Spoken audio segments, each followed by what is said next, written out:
Assalamualaikum warahmatullahi wabarakatuh. Saya Faustudik Arif ingin mempresentasikan tugas 2 dari Pak Agung. Apa itu software? Software merupakan kumpulan dari program, prosedur, dan dokumen data lain yang saling berhubung dan mempresentasikan masalah di dunia nyata yang dikonfigurasikan dalam sebuah bentuk aplikasi yang harus dikerjakan di komputer. Software ini memiliki 3 jenis, yaitu marketing, software platform, dan lisensi. Software marketing memiliki dua jenis juga, yaitu software generik adalah perangkat lunak standar yang digunakan yang diproduksi oleh perusahaan pengembang dan dijual pada pasar terbuka dan ke siapapun yang bisa membelinya. Yang kedua adalah software pemesanan. Perangkat lunak yang dikembangkan khusus disesuaikan dengan kebutuhan pelanggan. Sedangkan software platform memiliki 8 jenis, yaitu sistem, software real time, bisnis, teknik dan pengetahuan, tanam, komputer, kecerdasan buatan, dan mobile. Software lisensi memiliki 2 jenis juga, yaitu versi software, yaitu software yang source-nya tertutup dan didistribusikan dengan suatu format lisensi yang membatasi pihak lain untuk menggunakan. Memperbanyak modifikasi lisensi proprietary software memungkinkan orang lain menggunakan software yang kita buat dengan diikuti penyerahan royalti atau uang ke pemilik hak ciptanya. Source code-nya terbuka dan didistribusikan. Yang kedua adalah software open source, yaitu kode terbuka dan didistribusikan pada suatu format lisensi yang memungkinkan pihak lain secara bebas memperbanyak dan memodifikasi source code atau informasi di dalamnya. Hak cipta tetap ada, tetapi lisensi memungkinkan orang lain bebas untuk menggunakan dan memodifikasi software tersebut. Perangkat lunak berdasarkan fungsionalnya ialah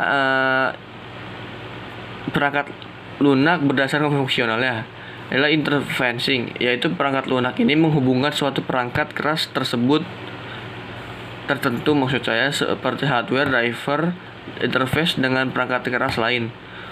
Operation system, perangkat lunak yang menjalankan sistem komputer, merupakan interface dari sistem komputer dan pemrogram aplikasi yang berjalan di atasnya. Sedangkan program ini digunakan untuk memperluas keperluan tertentu dan tujuannya membuat pekerjaan manusia menjadi lebih mudah. Program ini yang banyak dibahas dalam perbuatan perangkat lunak. Karakteristik perangkat lunak ialah mempunyai daya guna yang tinggi atau usability, mempunyai kinerja sesuai fungsi dan dibutuhkan pemakaian, mampu diandalkan, mudah dirawat dan diperbaiki, lebih efisien, mempunyai intermuka dan menarik atau eye-catching user interface, mempunyai siklus kehidupan yang cukup atau long lifetime. Dan saya juga akan menjelaskan tentang software engineering. Apa itu software engineering? Yaitu membahas semua aspek produksi perangkat lunak mulai dari tahap awal, spesifikasi sistem sampai pemilihan sistem yang digunakan. Dan saya juga menjelaskan perbedaan RPL dan rekayasa sistem. Rekayasa sistem atau RS berkaitan dengan semua aspek dalam pembangunan sistem berbasis komputer termasuk hardware, rekayasa PL dan proses. Sedangkan RPL adalah bagian dari rekayasa sistem yang meliputi pembangunan PL, infrastruktur dan kontrol aplikasi dan database sistem.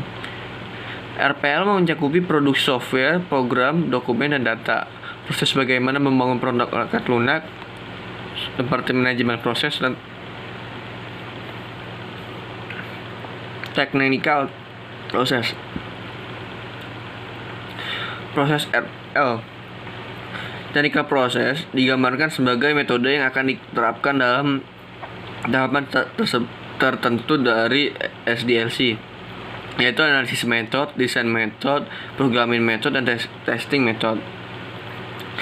LPL diterapkan yaitu project information, project realization, software delivery, dan maintain. Yang terlibat dalam RPL ialah manager, project manager, configuration manager, quality assurance manager.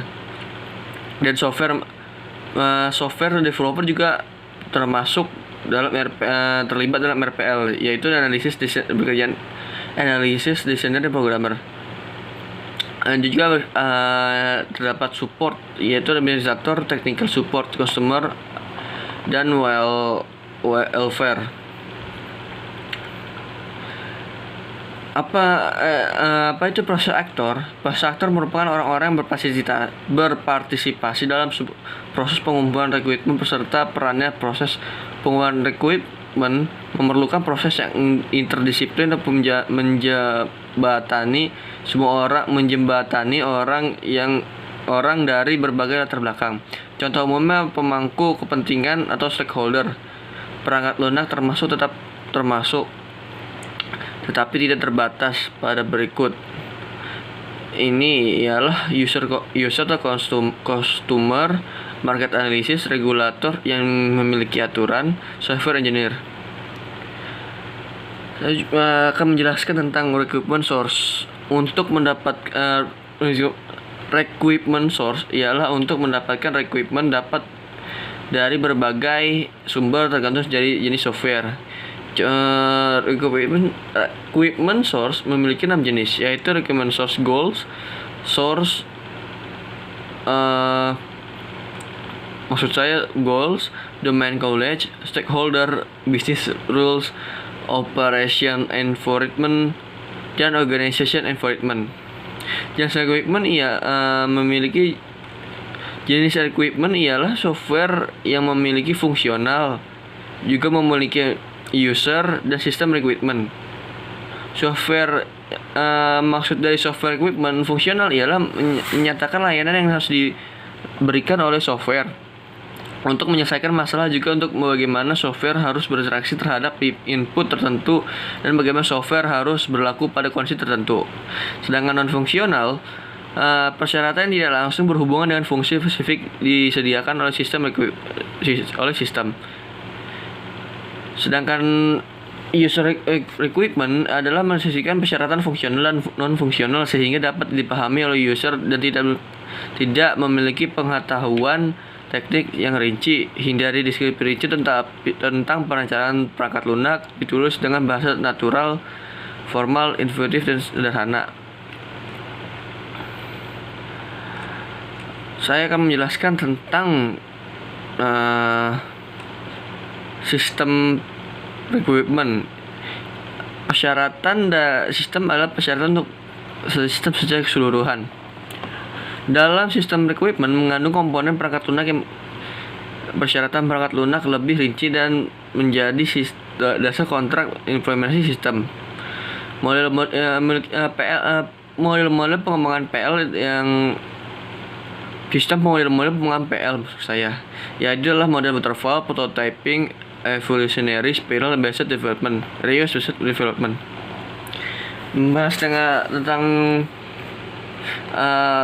model-model, saya menjelaskan apa itu desain. Desain merupakan deskripsi dari sesuatu yang akan dibangun dalam dunia software engineering dan akan menggunakan model standar untuk proses desain. Fokus pada 4 area utama, yaitu data, arsitektur, komponen, interface, dan juga user interface. Software design merancang perangkat lunak merupakan proses yang berulang untuk mengartikan requirement menjadi blueprint untuk membangun perangkat lunak. Tahapan pada SDLC, di mana software requirement dianalisis menjadi sebuah deskripsi sebagai dasar pembangun. Struktur dan arsitektur perangkat lunak berkaitan dengan susunan yang terdapat di dalam perangkat lunak. Arsitektur perangkat lunak gambaran yang menunjukkan properti spesifik dari sistem perangkat lunak berkaitannya dengan interaksi perangkat lunak dan perangkat keras. Desain struktur. Tujuan dari desain dan struktur adalah untuk menentukan bagaimana komponen perangkat lunak dari sistem informasi yang dialokasikan berdasarkan keras sistem maintain. Maksud saya ke perangkat keras sistem. Dan dari semua itu kita membutuhkan maintain. Kenapa kita membutuhkan maintain? Alasan dibutuhkannya maintain untuk memperbaiki kesalahan, meningkatkan desain, meningkatkan implementasi, ada interaksi antar muka dengan perangkat lain, ada perubahan perangkat keras sehingga perangkat lunak bisa menyesuaikan, dan migrasi perangkat lunak seperti perangkat lunak sebelumnya diubah. Tujuannya untuk memperbaiki kesalahan, meningkatkan kinerja dengan tetap mempertahankan integrasi perangkat lunak tersebut.